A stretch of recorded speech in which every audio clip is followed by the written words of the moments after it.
Hello guys, welcome back my channel. পুজোতে কেমন আছো তোমরা? আই হোপ কি তোমরা খুবই ভালো আছো, আর আমিও খুবই ভালো আছি। এখানে কাতলা মাছ ছিল, ট্রাই করে রেখেছিলাম ফ্রিজের মধ্যে, তো এটি বার করে নিলাম। আজকে একটা নতুন রকমের বানিয়ে দেখাবো।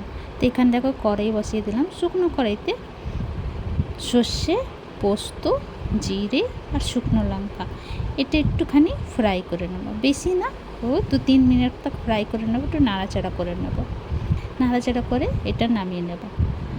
বেশি যদি ফ্রাই করো তবে তিতো হয়ে যাবে, তাই জন্য বেশি ফ্রাই করব না।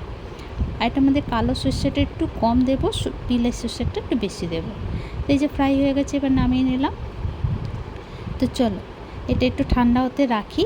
আর এখানে দেখো ওই কড়াইয়ের মধ্যে একটু সর্ষের তেল দিয়ে দিলাম। আর এই যে এখানে আলুটা কেটে রেখেছিলাম, ভালো করে ধুয়ে নিয়েছিলাম, তারপরে এটা দিয়ে দিলাম। একটুখানি হলুদ নুন দিয়ে একটু ফ্রাই করে নেব, গোল্ডেন ব্রাউন সুন্দর করে ফ্রাই করে নেব ঢেকে ঢেকে, কি সিদ্ধ হয়ে যাও। তো এখানে চলো পেস্টটা বানিয়ে এসে গেলাম এঁচো। তারপরে একটু ঢাকন উল্টিয়ে একটু নাড়াচাড়া করতে থাকবো। এখানে দেখো গোল্ডেন ব্রাউন কালার হয়ে গেছে, মতলব লাল লাল লাল ফ্রাই হয়ে গেছে, আর একটু সিদ্ধ হয়ে গেছিলো। তো এবার তুলে নেব। এবার ওই তেলের মধ্যে একটু জিরা দেব, শুকনো লঙ্কা দেব, ফোড়নটা ভালো করে পুড়ে গেলে এই যে একটা ছোট্ট পেঁয়াজ একদম মিহি মিহি কেটেছিলাম, সেটা দিয়ে একটু নাড়াচাড়া করব। পেঁয়াজটা একটু লাল হয়ে গেলে তারপর দেবো একটু শুকনো মশলা, যেমন হলুদ গুঁড়ো, লঙ্কা গুঁড়ো, স্বাদ অনুসার নুন দিয়ে একটু ফ্রাই করব।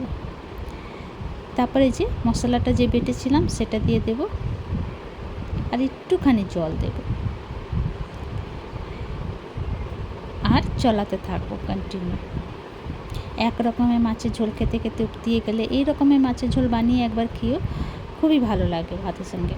আর যখন বি এই মাছের ঝোল বানাবে এক মুঠ ভাত বেশিই বানাইও, কেন কি সবাই পেট ভরে খাবে, এত টেস্টি হয়। তারপরে এই যে মশলাটা ফ্রাই হয়ে গেছিলো, তেল ছেড়ে দিয়েছিলো, তারপরে এই যে আলুটা ফ্রাই যে করেছিলাম সেটা দিয়ে দেবো, আর ওই যে একটু জল দিয়ে দেবো।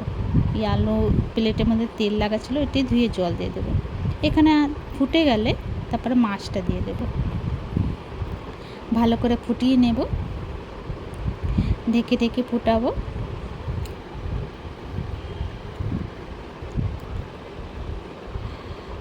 তো এখানে দেখো রেডি হয়ে গেছে মাছের ঝোল। এবার নামিয়ে নেব, সার্ভ করে নেব। তো এই যে রেডি। তো তোমাদেরকে আমার ভিডিওটা কেমন লাগলো? ভালো লাগলো প্লিজ লাইক, শেয়ার, কমেন্ট করো, সাবস্ক্রাইব করে দিও। আবার নতুন ভিডিওর সঙ্গে দেখা হবে। তো তোমরা সবাই ভালো থেকো, সুস্থ থেকো। ভিডিওটা কেমন লাগলো কমেন্ট করে নিশ্চয়ই জানিও। ইউটিউব দিয়ে দেখলে সাবস্ক্রাইব করে দিও, আর ফেসবুক দিয়ে দেখলে ফলো করে দিও। আর একবার নিশ্চয়ই এমনি বানিয়ে খেও, ভীষণ টেস্টি হয় খেতে। আর তোমাদের এত সুন্দর সুন্দর কমেন্ট আসে, পড়ে খুবই ভালো লাগে। তেমনি ভালো ভালো কমেন্ট করো, আর আমার সঙ্গে থেকো, সাপোর্ট করো। তো চলো ভিডিওটা এখানে শেষ করছি। Bye bye, take care.